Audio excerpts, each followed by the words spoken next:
Somewhere in an alternate dimension, the Cleveland Browns are being talked about as Super Bowl contenders. Oh wait, that's actually this dimension.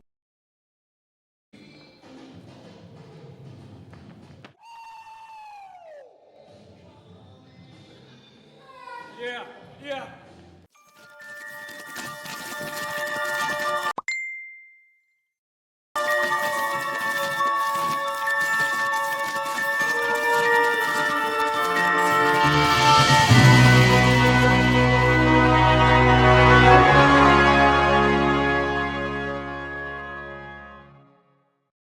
Believe it or not, the Cleveland Browns are not only favored to win the AFC North in 2019, something they haven't done since 1989, but they're also 16-1 odds to win Super Bowl 54. That's third best in the AFC and sixth overall in the NFL. That means that Vegas only sees 5 other teams in the NFL right now that have a better shot at winning the Super Bowl this year than the Browns. Let that soak in for a minute. Now, heading into every NFL season, there's at least 20 fan bases that truly believe things could go right for their team and they could potentially end up winning the Super Bowl that year. For the last decade, the Cleveland Browns have not been one of those teams. In an offseason where they acquired one of the best wide receivers in the NFL, preseason hype is most definitely warranted, and after years of misery, the Factory of Sadness has rebranded. Shout out to the Browns though, because without them to make fun of, I probably wouldn't have been able to grow my Twitter account over the last 7 or so years. I mean, the Browns memes were endless and low effort, and you could just keep them coming, and they were always right on point. But let's look back at the 2018 edition of the Cleveland Browns. The Browns started their 2018 season with a tie of the Steelers, ending their losing streak in the first game of the season, but still not quite winning a game yet after going 0-16. It was probably one of the most on-brand things for the Browns ever. It didn't take long though, because in week 3 they finally won a game on Thursday Night Football against the Jets, and there's no other way to explain it other than those sick color rush uniforms being the main source of their powers. I actually hope that they make these their regular uniforms in 2020 when they're looking at yet another uniform makeover. In this game, Baker Mayfield actually took over for Tyrod, so that's probably really what did it for them. And everybody was like, well, what the why wasn't he starting from day one? Like, this guy's awesome. I don't know if you guys remember, they actually unlocked those Bud Light lockers all around Cleveland that night, which was a nice marketing gimmick, but was also pretty cool. But the Baker Mayfield breakout basically is what led to Hugh Jackson finally being fired. It was long overdue because everybody and their grandmother saw how incompetent he was on Hard Knocks earlier in the preseason. New head coach Freddie Kitchens took over as the interim offensive coordinator in 2018, and the Browns offense really stepped it up. They were creative, came away with 5 of their 7 wins in the final 7 games, not against playoff teams, but I digress. The offense looked really good and was one of the main reasons why they were able to finish so strong. Their 7-8-1 finish was the best finish since 2007, which was also Joe Thomas's rookie year when they went 10-6 with Romeo Crennel at head coach, Derek Anderson at quarterback, Jamal Lewis at running back, and Braylon Edwards at wide receiver. They still didn't make the playoffs, and then they went 4-12 the next season. That's so Browns. Baker Mayfield finished with the best statistical rookie quarterback season in NFL history and still lost Rookie of the Year to Saquon Barkley, a running back, which is traditionally known as one of the easiest positions to transition into the NFL at, compared to, I don't know, quarterback, which is one of the hardest in all of sports, but okay, nonetheless. Baker should have really been handed the award after that Hugh Jackson stare down when the Browns played their old head coach as a now member of the division rival Bengals.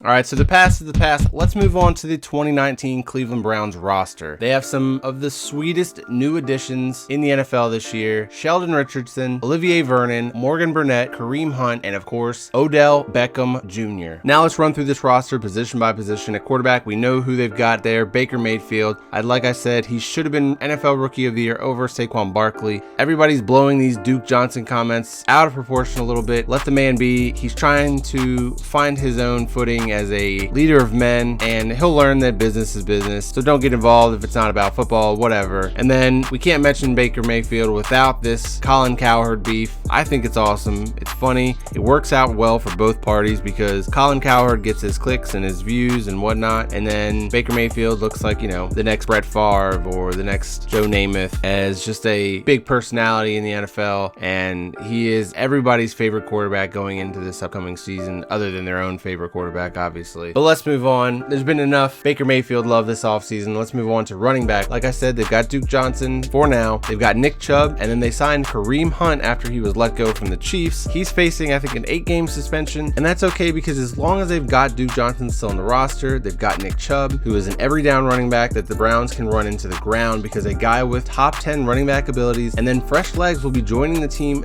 just in time to get his legs under him for a nice playoff run. This Duke Johnson drama really won't matter when he's proving himself as one of the best third down running backs in the NFL, assuming that he stays and doesn't get traded and they work this all out. At wide receiver, their top 3 on the depth chart is going to go Odell Beckham, Jarvis Landry, and Antonio Callaway. All 3 of these guys, I believe, could start on any NFL roster tomorrow. But there's something special about the duo of Odell Beckham Jr. and Jarvis Landry getting back together, reuniting with their LSU teammates like they always said they wanted to do, but it was not really looking like that was a possibility. Nobody ever saw Odell Beckham Jr. as a Cleveland Brown. But now it's not Odell Beckham the Cleveland Brown, it's Odell Beckham the Cleveland Brown wide receiver. They've also got their college wide receiver coach in the building, man. Like, this is setting up so perfectly for these two guys. Like, this is hashtag dreams, hashtag goals. Like, this is everything you imagine as a kid, playing with your best buddies on the playground or playing pickup football after school. Like, this is an awesome combination. And then to have Antonio Callaway as like the young guy just trying to prove himself, just trying to break through, like, he's going to be so much more motivated to be a dominant wide receiver in this league. Like, there's no way he cracks the top 2. Like, he's fighting just for wide receiver 3 reps right now. And then let me just say, I'm glad they really got rid of the true me first diva after the Odell Beckham trade in Brashad Perriman, who, that man is lucky he wasn't even going to make an NFL roster this year if it wasn't for the Browns reigniting his career last year with Baker Mayfield throwing him the ball. So hey, good luck to you, Perriman. At tight end, they have got David Njoku, who has got a breakout season incoming, and then their backups are still pretty good players too. Offensive line, they've got Greg Robinson, who was once the 2nd overall pick in the draft, so you know the talent is there, and he's finally finding a home in the NFL with the Browns. Left guard Joel Bitonio is coming off his first Pro Bowl and has got really high ceiling potential as a left guard in this league. I mean, JC Treader, Chris Hubbard, those guys are solid pieces, but the real X factor along this offensive line in 2019 is going to be 2018 second round pick Austin Corbett out of Nevada. The Browns felt confident enough in Corbett to trade away one of the best guards in the NFL in Kevin Zeitler so they could acquire a veteran, proven pass rusher to play opposite of Myles Garrett in Olivier Vernon. This offensive line unit really only needs to be above average because Baker Mayfield has got the mobility and the awareness to make them a much more effective unit. Overall, for this offense, they've got the talent to be the best offense in the NFL, period. If they want to turn it on, and Freddie Kitchens can do that, and new offensive coordinator Todd Monken, who helped orchestrate the top passing offense in the NFL last year with the Tampa Bay Buccaneers, the ceiling really is the roof for this offense. The ceiling is the roof. The roof is the roof. Is the roof. Roof.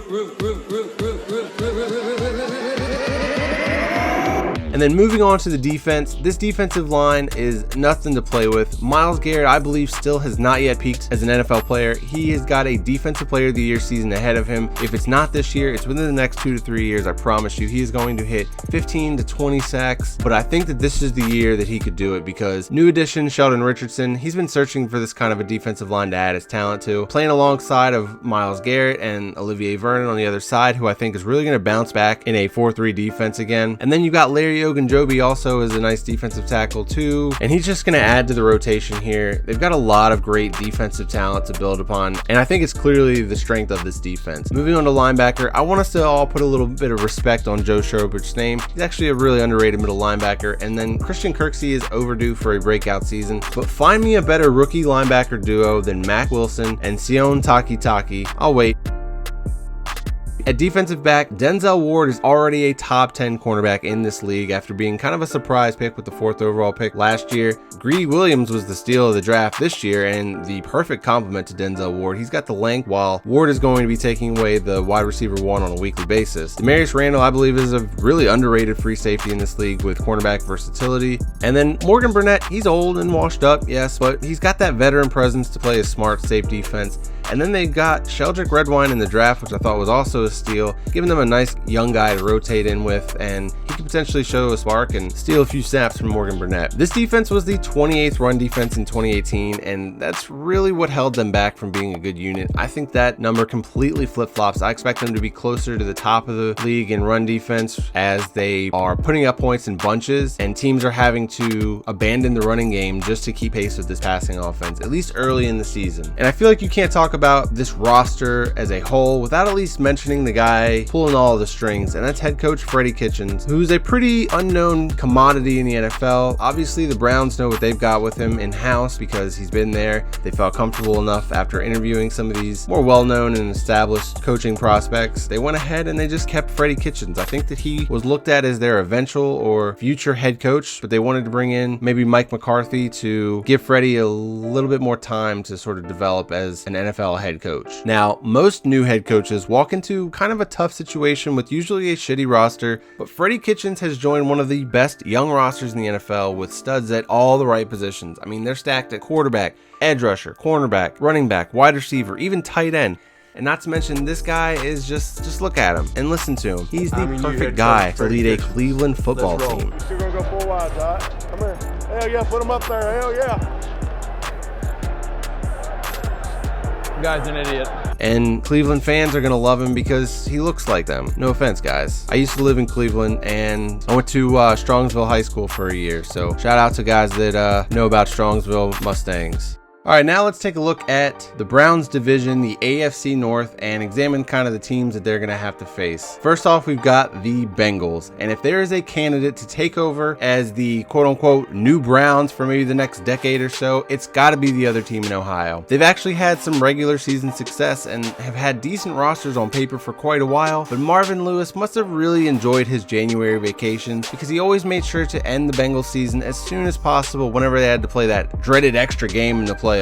Him and Andy Dalton must go to the beach together or something. Speaking of that soulless quarterback, the Bengals should be replacing in the upcoming draft. They've also got a new head coach whose resume probably only consists of I saw Sean McVay naked in the locker room once as his head coach qualifications. And then they've got a running back that beats, you know what, never mind. Joe Mixon, he's actually a damn good football player. I get tired of beating on these guys for one mistake, pun not intended there. And he's honestly the only reason that I could see the Bengals winning more than 3 games this year because he could potentially put them all on his back and carry this team to at least a respectable record. Now, the Ravens are the team that got away, and they've been rotating with the Steelers for division titles and playoff berths, and that's because they're just a damn good organization football-wise. And I know that's hard for Browns fans to hear because they are the one that got away from Cleveland in the middle of the night, and they've had to watch them flourish and blossom into 2-time Super Bowl champions from a distance since then. And now they're trying to win with an old-school offense focused around the running game, while everybody else is shifting to these spread formations and RPOs. It's like everybody's trying to shift to play chess, and the Ravens are like, guys, we're still over here playing checkers because it's still just a really fun game and it works. And while you guys are all set up with all these random pieces and stuff, we're just going to be hitting you in the mouth with a consistent running game and a quarterback that could potentially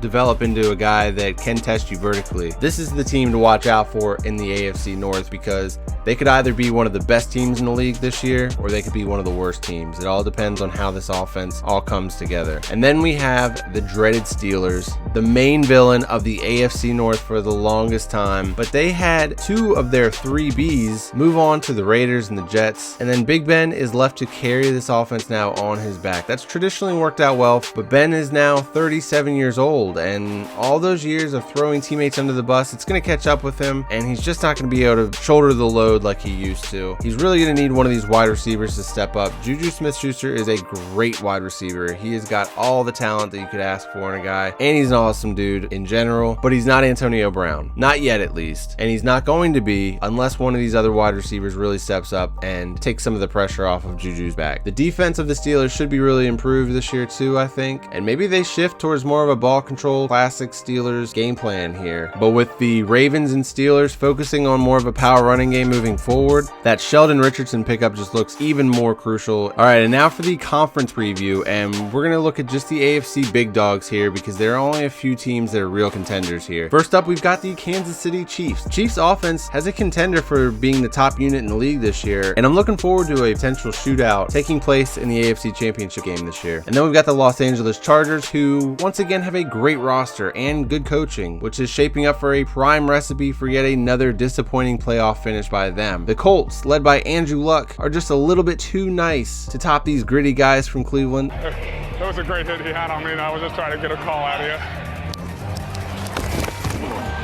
Nice hit, big man.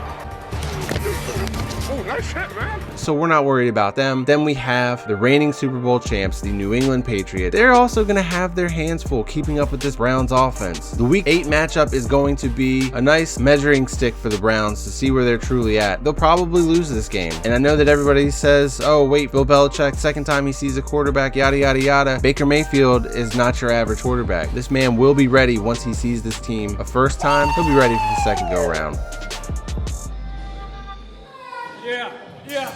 Probably think that I've gotten ahead of myself. I haven't even looked at the Browns schedule this year. Well, let me inform you, the Browns have got the easiest schedule to win the AFC North. And according to CBS Sports' formula, which takes a deeper dive than just strength of schedule, they've also got the 4th easiest schedule in the NFL. We are all going to know pretty early and often what this team is made of with 2 primetime games in the first 3 weeks. Coming out of that 3-game stretch with a 2-1 record or better is going to put the whole league on notice. But 1-2 is not going to mean that this team isn't legit either. Either way, they've got somewhat of an uphill battle headed into their Week 7 bye with back-to-back road games against the Ravens and the 49ers, which is going to be 2 really physical games, but yet a 3rd primetime game within the first 6 weeks also. Even the NFL schedule makers are drinking the Browns Kool-Aid right now. Man, you know I want some Kool-Aid. After the bye, the Browns get to go to Foxborough and show the Patriots what they're made of. Like I mentioned earlier, I wouldn't be surprised if they lose this game, but they're going to be going into the bye week with at worst a 4-2 record. So if they end up 4-3 after the Patriots game, that's okay, because then they go to Denver and they're pretty used to seeing Joe Flacco if he's still even starting for them. Then they've got the Bills, who, let's face it, they probably are still going to have offensive problems there. Then they've got the Steelers at home on a short week, and then the Dolphins, who are already looking at the 2020 draft. And they've got the Steelers again on the road. You know what? I'll give the Steelers that revenge game. They probably take that one. But then look at this relatively easy schedule to close out the last month of the season. The Bengals twice, Cardinals, and the Ravens at home. Even if they slip up and lose one of those games, they're looking at 10 to 12 wins, which should probably wrap this division up. And 12 wins is probably going to get them one of the top 2 seeds, if not the 3rd seed at the worst. So now that we've unpacked the true potential of the Browns in 2019, let's go ahead and pack it all back in together, and I'm going to show you how it all goes down. First, Browns come out on fire offensively while defenses struggle to stay on pace with the lack of practice that they get because of the CBA. You know, it happens every year for the past few years. Midway through the season though, maybe even as early as just right after their bye week, there's going to be a shift. That Patriots game is really going to turn it on for them. Myles Garrett and the defense is going to start to take over. And then Freddie Kitchens is going to witness that his defensive unit is rising to the occasion. He's going to scale back the offensive aggression to find a little bit more synergy between the 2 units, flexing that passing game at the teams with the shitty defense, and then playing ball control offense with a 3-headed running back attack to close out the season. They ride this playoff winning formula to the 2nd or 3rd seed in the AFC and eventually get their revenge on the Patriots for their October loss in Foxborough. They're fortunate when the number 1 seed Chiefs are actually upset by the Chargers, because Chargers in the playoffs are going to, you know, eventually do their thing, and it gets to happen in a home AFC championship game for the Browns. That's right, Cleveland, you guys are going to be hosting the AFC championship game. That's not where it ends. When they get to the Super Bowl, they're going to be playing an NFC team that has gone through a gauntlet of opponents, because the AFC and the NFC are not even close. The NFC is way more top heavy, and even a week off leading up to the Super Bowl can't make up for the perfect balance that the Browns have found offensively and defensively over the course of the season. And the Browns lift the Lombardi for the first time in NFL history. Congratulations, Cleveland, you've done it. You didn't even need LeBron this time. Shout out to everybody that watched this far in the video. That's going to do it for me though. I hope you enjoyed this. I want to do these for a few other teams in the NFL that I'm kind of on the bandwagon for. I really enjoyed making this. It's kind of fun to just dive all in on a team. Let me know in the comments below what you thought. Make sure that you hit that like button, subscribe to the channel because it helps out so much. Hit that bell notification, all that good stuff, and I will see you all in the next video.